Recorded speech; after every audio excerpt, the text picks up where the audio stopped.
They burned our cities, thinking we'd fall. Instead, we buried their gods beneath our silence. The ash still fell over what was once Geneva white flakes drifting through the blackened sky, like poison snow, beneath the skeletal towers. And melted glass, a girl stood in a suit scorched by plasma, her face streaked with soot and memory.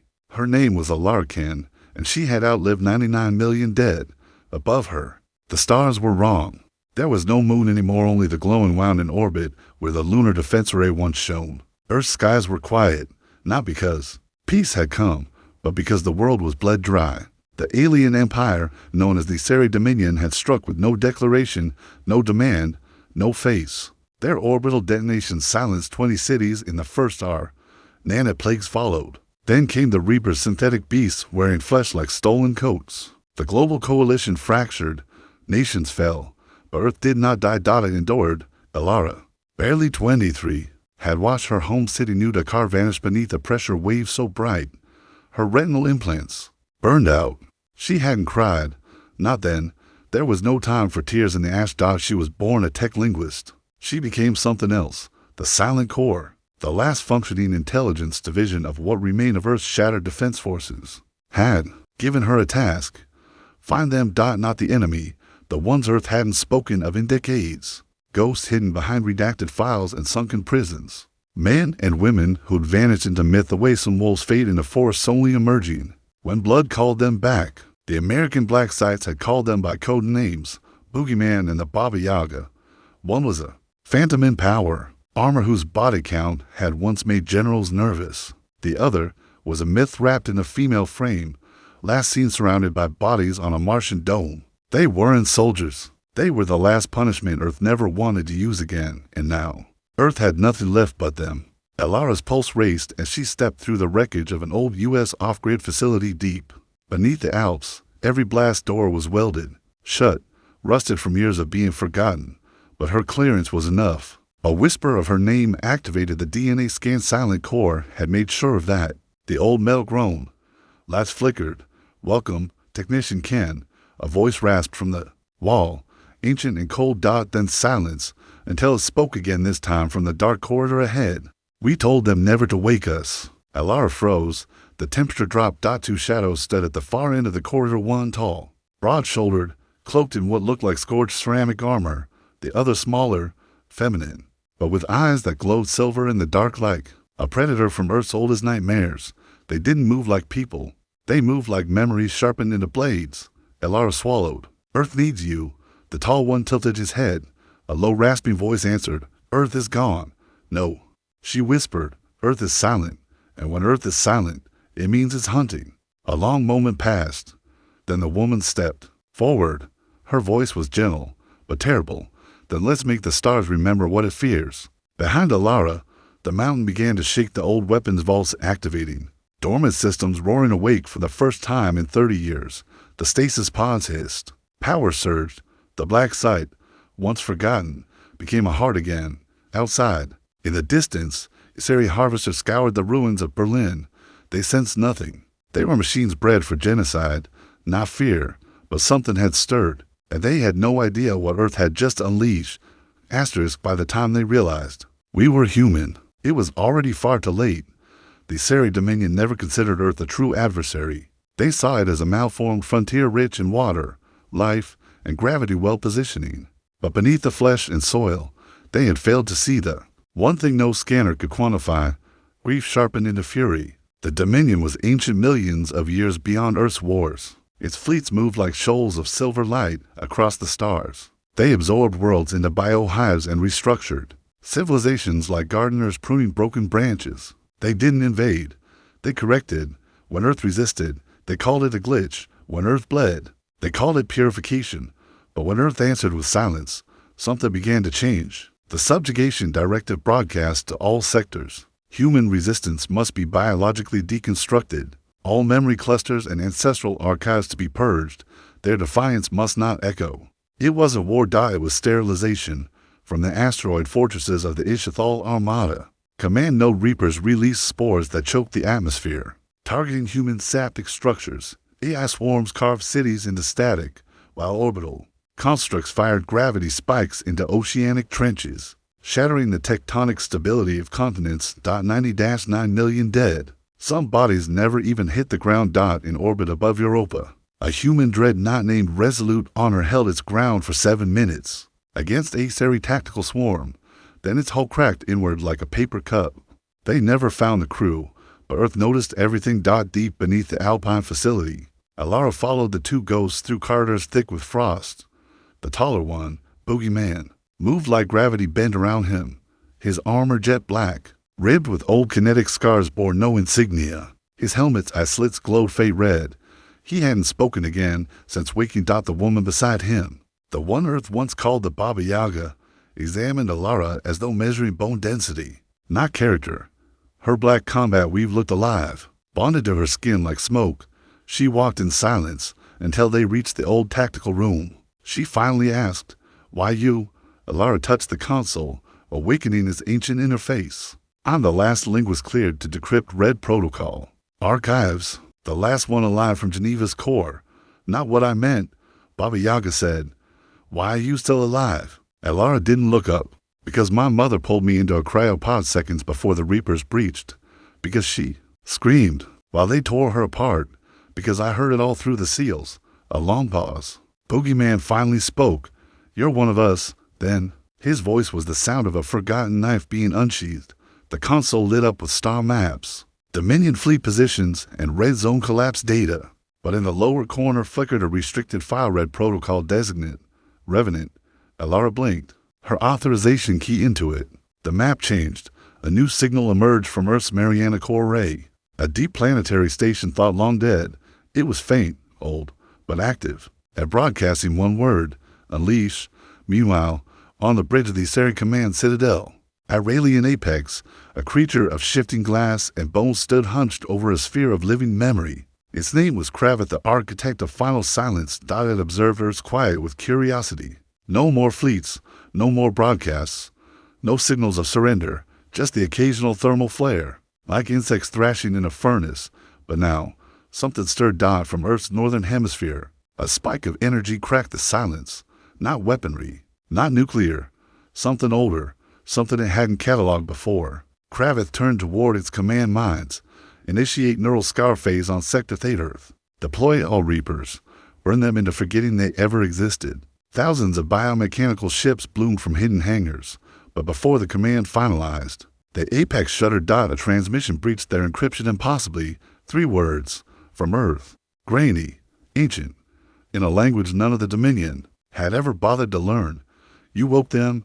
Kravith turned slowly to the sphere of memory, and for the first time in its vast existence, it experienced something like a pulse, low, instinctual, and wholly unclassified. Fear. Back in the Alpine facility, Alara watched the Boogeyman connect into the old Warframe interface. His neural inputs sensed in seconds. Then the Baba Yaga slipped into her kill-rig, black tendrils weaving across her limbs. Alara asked softly, "You know you can't come back after this?"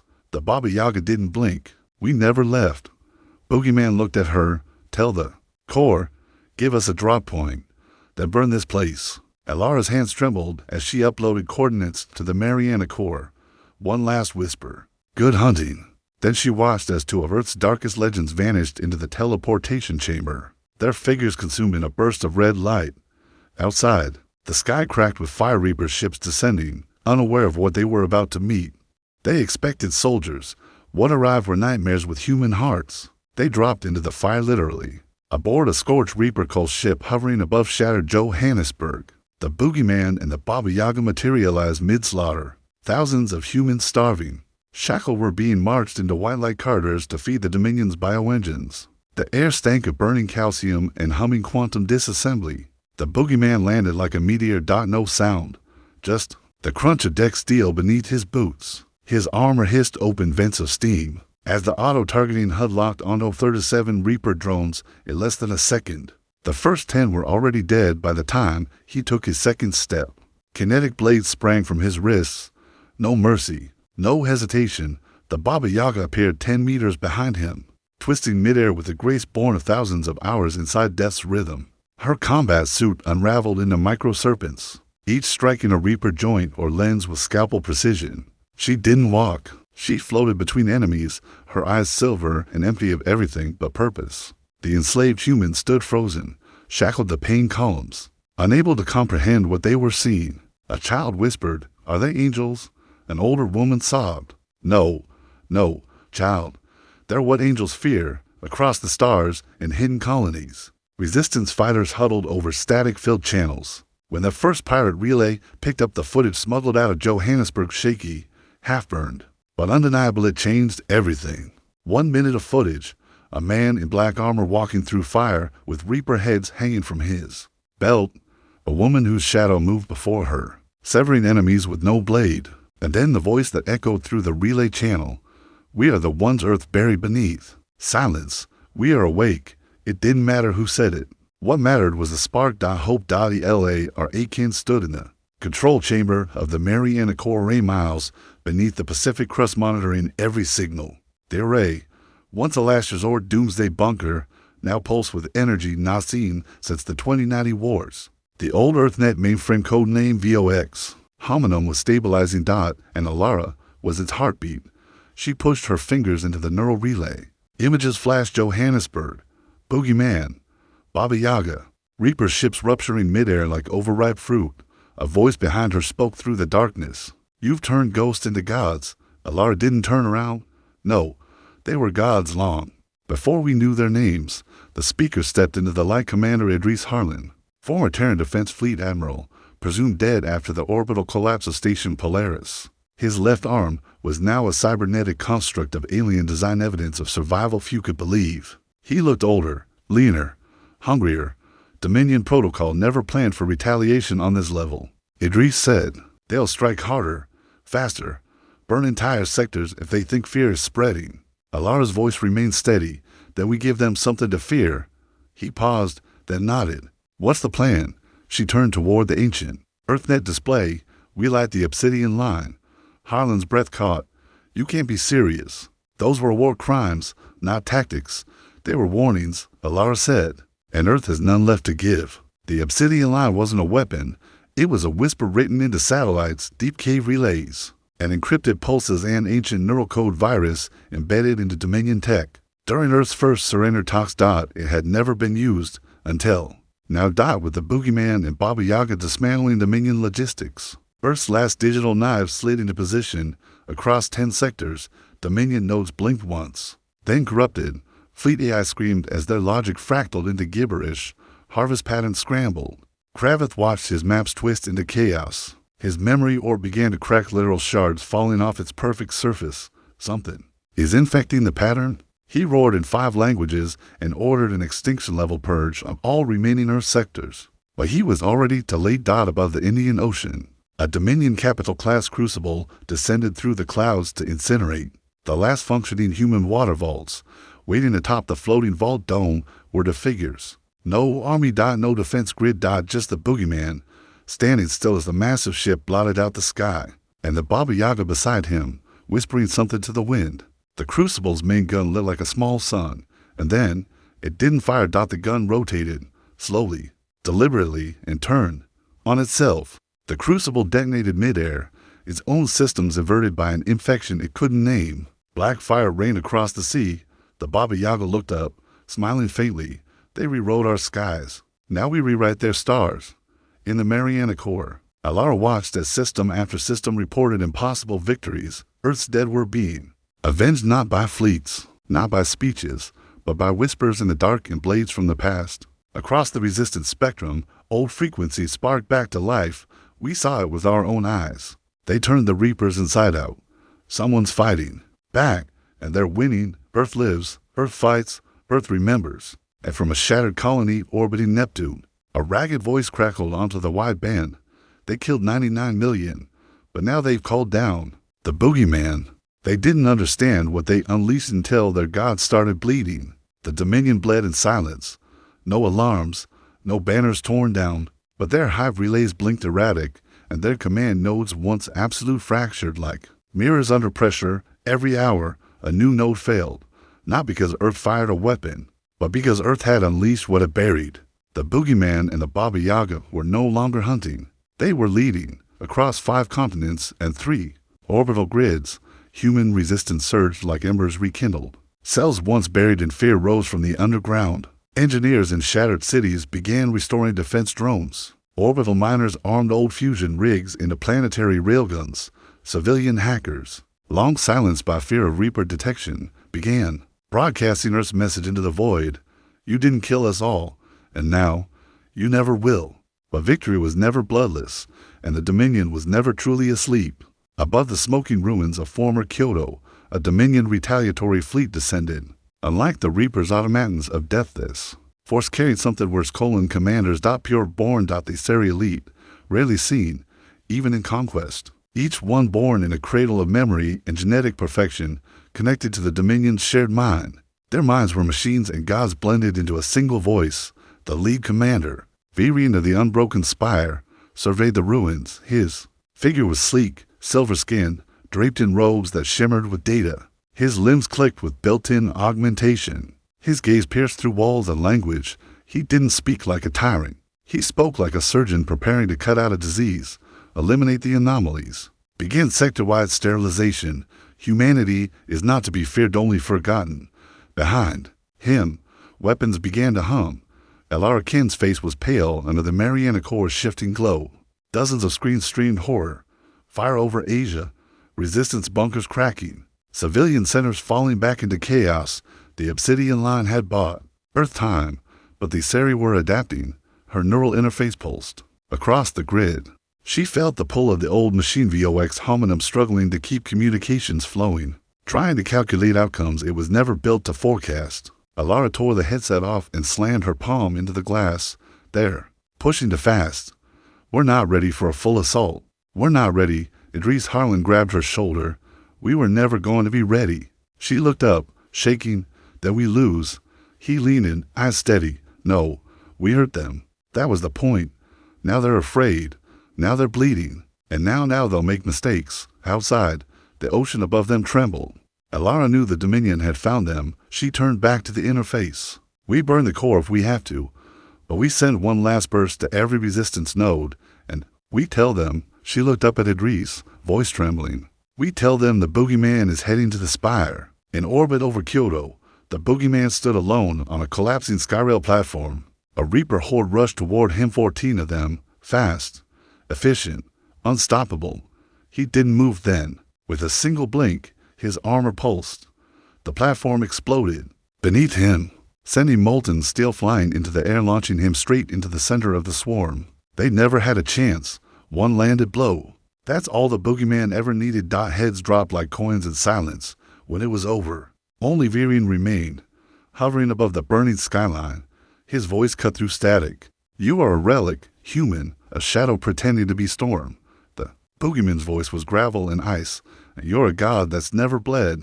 Then he fired the round, not from a rifle, from his chest.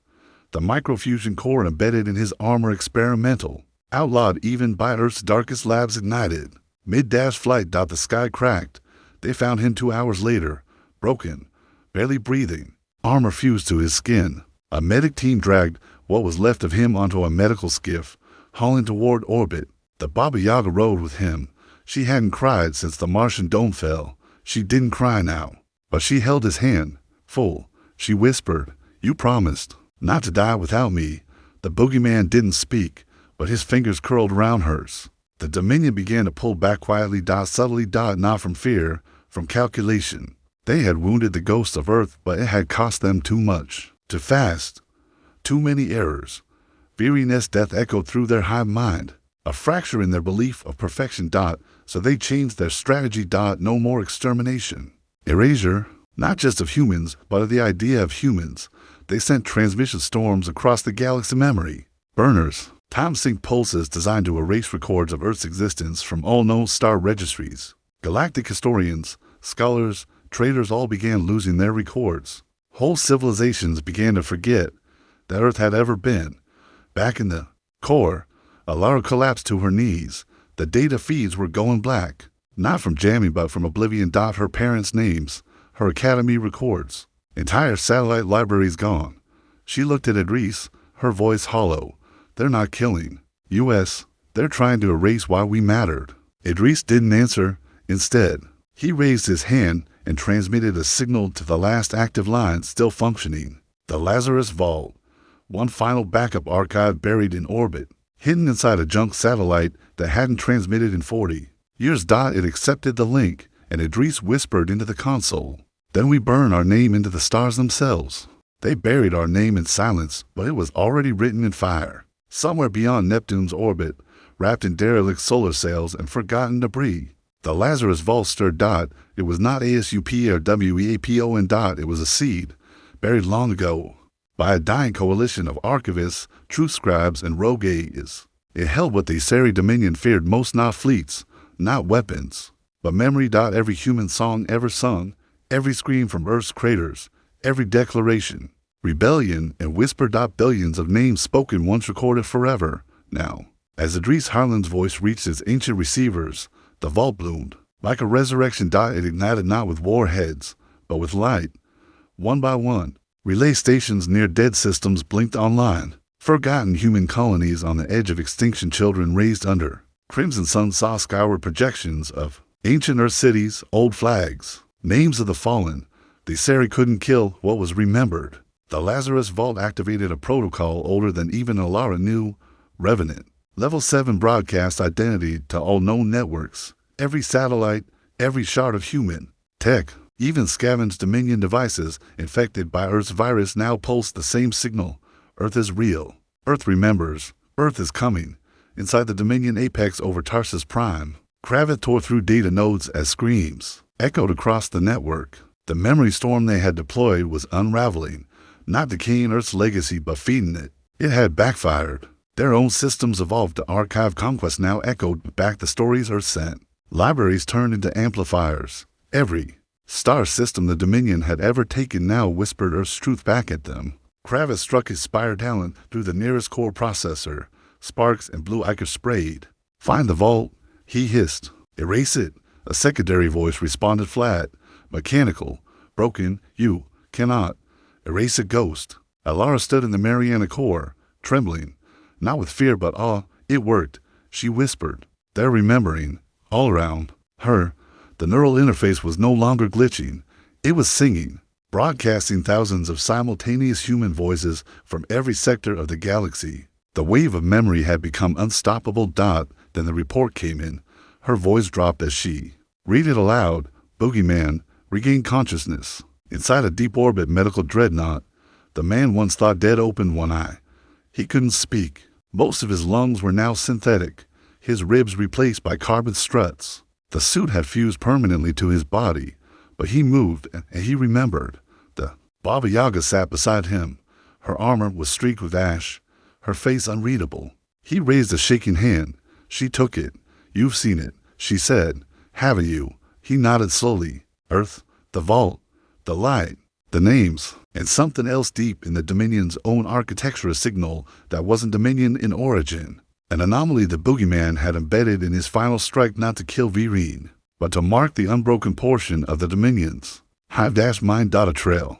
A thread leading back to the source of their perfectionist celestial anchor world deep in uncharted space, unknown even to the Resistance. They called it Solstice Prime. It was never meant to be found. The Baba Yaga looked at him. "Are you saying you can find their home?" The boogeyman's broken voice was a rasp of metal and fire. "No, I'm saying we can bring hell to it." Back on Earth, Alara relayed the data to Idris Harlan. The AI filters flagged it instantly. Solstice Prime, origin point of Dominion gene seed, prehistoric structure, pre-civilizational age, target classified as existential anchor. Alara looked at Idris. "If we destroy it, we collapse their godhood." He finished. She leaned back, breath short. "We'll never get close with a fleet." "That we don't send a fleet," Idris replied. "We send them in orbit around Titan." In a warship painted void black, the boogeyman and the Baba Yaga stood before an ancient warboard. Dozens of resistance leaders projected around them, some human, some alien sympathizers who had refused to serve the Dominion. A grizzled rebel captain named Milavas spoke first. "You're going alone. That system is death." The Baba Yaga stepped forward, her voice ice. "Death follows us." An old soldier from the Arctic Terran Guard, face half burned, nodded. "You do. You're not symbols. You're curses." "Exactly." The boogeyman said, he tapped the star chart. We curse them where they think they are gods. The mission was insanity, but the galaxy didn't need sanity anymore. It needed a scar so deep the Dominion would never forget what humanity was. In a final encrypted burst, Alarican sent a package to the Dominion hive net through a cracked relay. Near Alpha Centauri. It contained no virus. No weapons. Just one image, a grainy, old black and white photograph. To humans. One man, one woman, standing on a crumbling battlefield, covered in blood and dust. Beneath the image, handwritten words. You killed 99 million of us. That was your first mistake, letting us survive long enough to remember it. That was your last. The galaxy forgot what it meant to fear. Earth came to remind them. The black ship reached Dominion space in absolute silence. No fleet. No escort. Just a coffin-shaped vessel sliding through the void like a whisper. Inside were the humans. Not diplomats. Not emissaries. Not conquerors. Just vengeance in human form. The boogeyman sat in the forward cradle, suit grafted to his nervous system. His body was failing, held together by synthetic bone and sheer defiance. But his grip on the controls was steady, and his eyes, bloodshot and glassy, burned with purpose. Beside him, the Baba Yaga stared through the reinforced viewport. Her body was unchanged. Her soul, shattered long ago, was not something the Dominion could calculate. Her voice broke the silence. They'll know we're coming. They already do, he replied.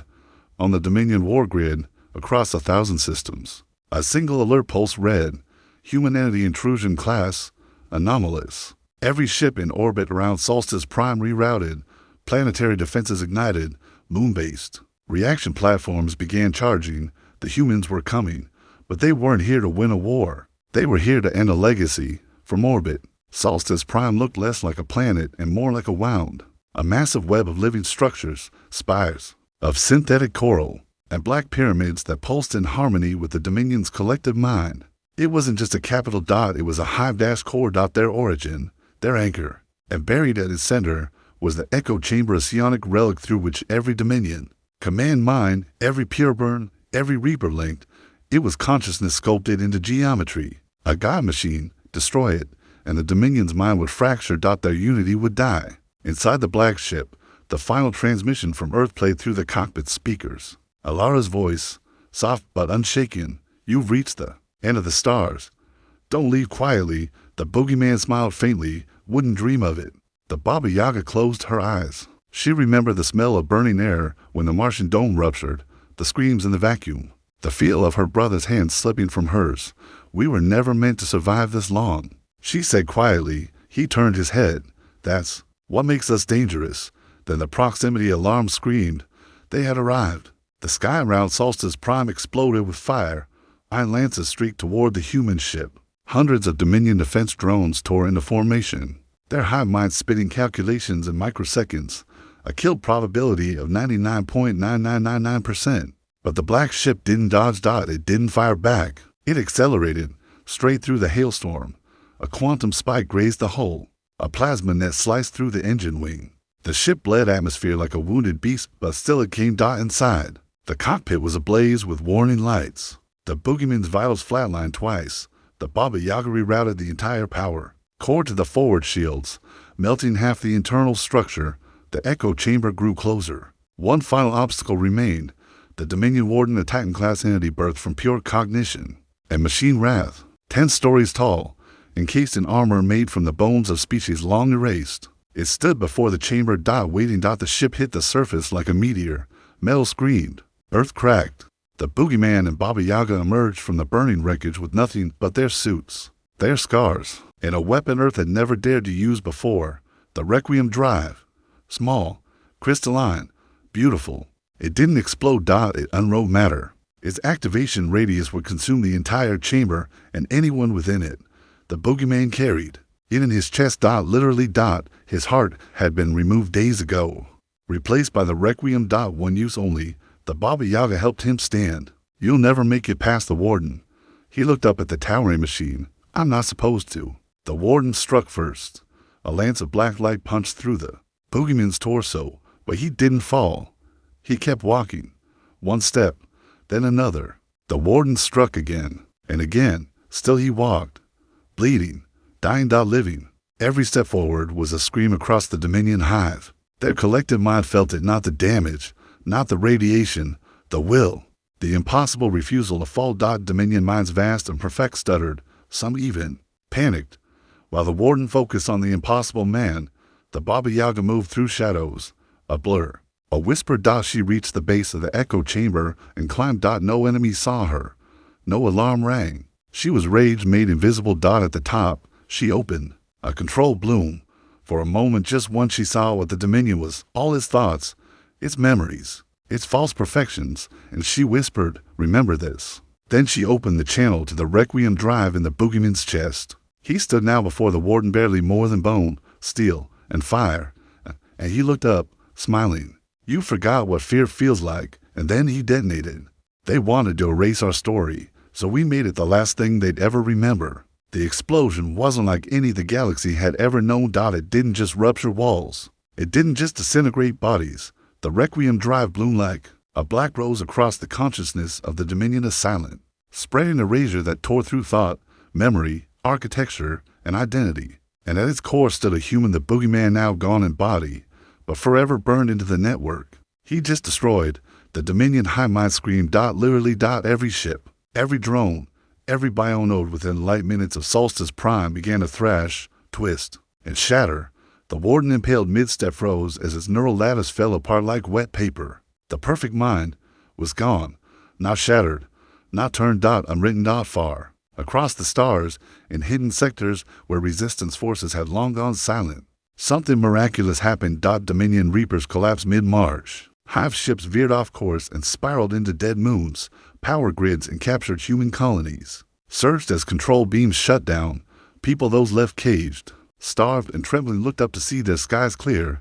The silence, long a symbol of death, now meant freedom, and it came from two names whispered in the dark: Boogeyman, Baba Yaga. She survived. Barely. The Baba Yaga emerged from the cracked remains of the echo chamber, skin burned, suit torn, face streaked in blood. She crawled through a hall of collapsing memory, giant silver roots withering like dying trees. The Dominion was unraveling around her, its final thoughts scattering like ashes in a storm.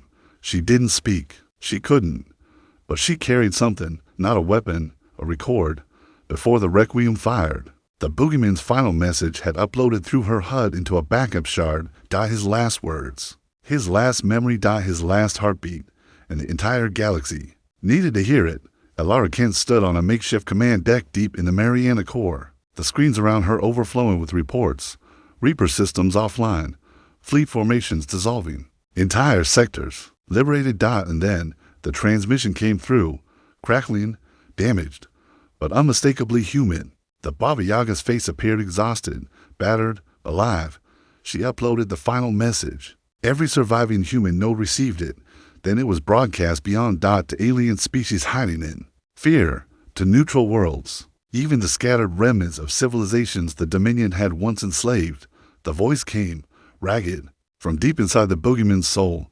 They killed 99 million of us, burned our cities, took our skies, thought we were animals, unworthy of remembrance. But we are Earth, and we don't need monuments. We don't need empires. We don't even need survival. We need only memory, and today, we gave them one they'll never erase. The message echoed for days, and with it, the Dominion collapsed. Without the echo chamber, they lost cohesion.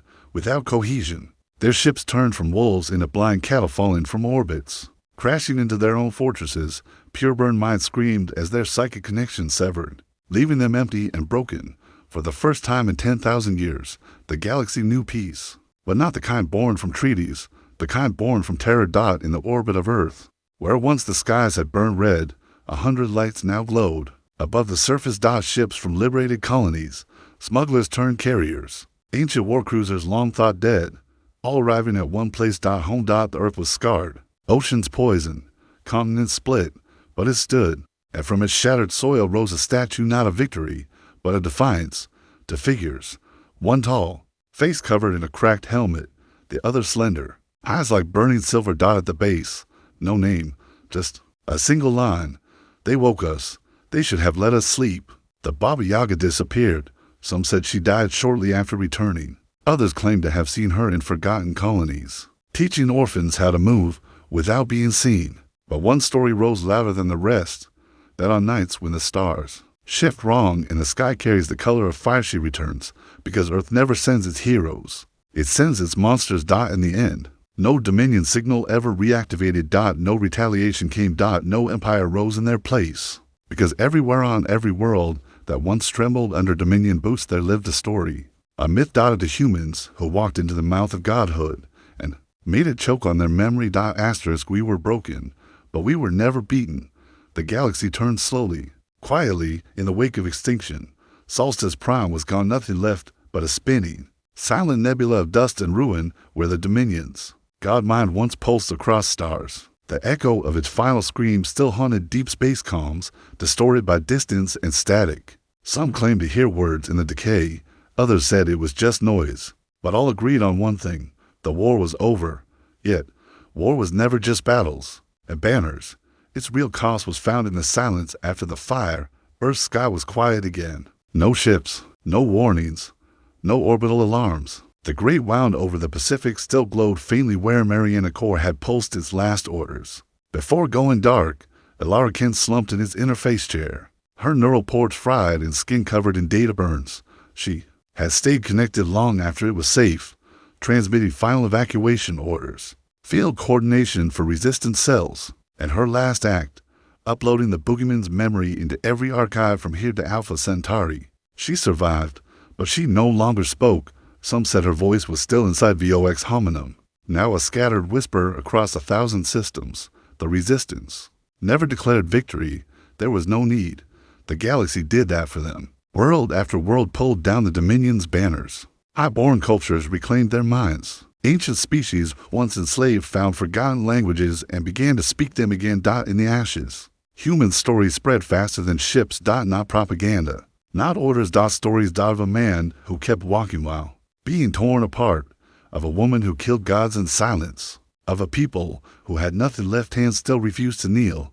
The Baba Yaga was never found again. Her last known act was transmitting a list 8,190 to names of Earth's last resistance fighters to every open relay. Alongside each name was a location, a message, and the phrase, "Build memory, not monuments." She walked into the black after that. And never came back. Years passed. Rebuilding came slowly, tortuously. Earth's soil was dead in places, oceans acidic, but people endured.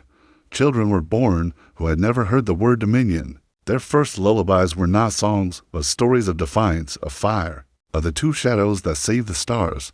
A new flag rose, not one of nations or borders, just a black field with two scarred hands reaching upward and a broken circle between them, the circle unbroken. Across the outer systems, strange things began to happen. Ships once infected by Dominion AI began activating again peacefully. Inside each, etched into hull plating or buried deep in corrupted code, was the same word: remember. Some said it was a parting gift from the boogeyman's virus. Others said it was something else. That when a story becomes powerful enough, it ceases to need a teller.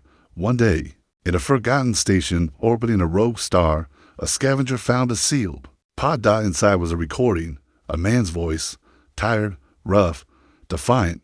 If you're hearing this, it means you made it. And if you made it, don't forget why. Don't let the stars go quiet again. If the galaxy forgets who we were, remind it. Make them remember every scream, every song, every child they tried to silence. This isn't the story of Earth. It's the story of what Earth does when you take everything from it. We didn't want a war, but you made one, and Earth doesn't send peace treaties. It sends us, centuries later, long after the fire's cooled. Scholars and historians would debate the truth. Some claim the boogeyman never existed, that Baba Yaga was a code name for a rebel AI, that Solstice Prime was destroyed by a black hole, not humans. But every time a skeptic stood to argue, someone else would speak. An old soldier, a child with fire in their eyes, a captain who once watched reapers fall from the sky without warning. And they'd say, "No, I saw them. I remember.